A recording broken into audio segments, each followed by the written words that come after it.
Lugay, tayo ay magre-replace ng motor nito. Humina na. Bili ko to sa Shopee.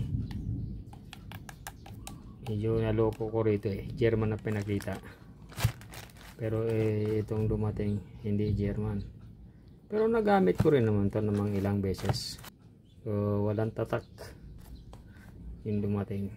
So ito yung motor. Hina kasi yun, ayaw mag-push ng tubig.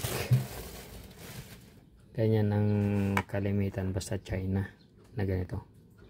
Ilang beses mo lang gamit nasisira na yung ano rito, yung pang push ng tubig, parang yung bearing nya nakakalawang. Nung nakaraan kasing bukas ko nito sa ibang unit, ito yung sa customer, yung ano rito, bearing dito ano lang, bakal, kaya kinain agad ng kalawang. Ito ang motornilyo.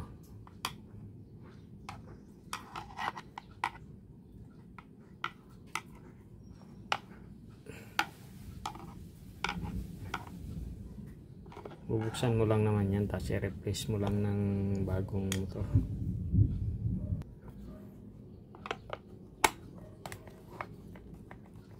Ang iingatan mo ito, baka pagbukas mo may tumalsik na spring.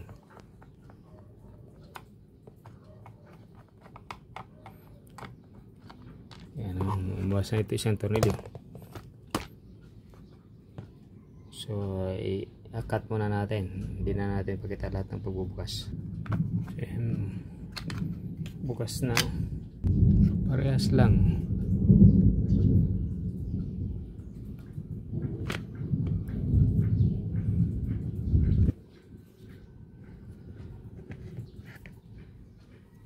Kasi itong isa iba yung tornilyo, pabaliktad. Wala namang kaso yan.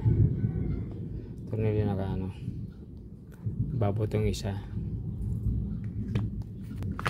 Bunutin lang naman to. May polarity ang pula, may pula din naman tong sa motor. Ayun pula, ayun positive yan. Tapos nakasulat 21 DC volt. Papalitan mo lang ng parehas yan. So bubunutin lang yan. Ito naman yung polarity, pula, yung may polarity naman yung 21 volt 21 volt DC. Bubunutin lang to. Pag matigas, gamitan lang ng long nose o plier. Ayan, na-replace na natin. Ito yung bago, may plastic. Sara natin.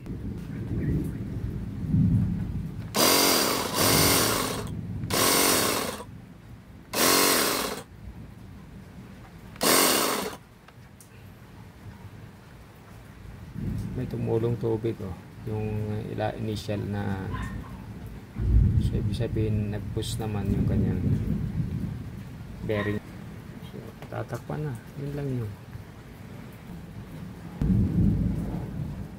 Salamat sa panonood.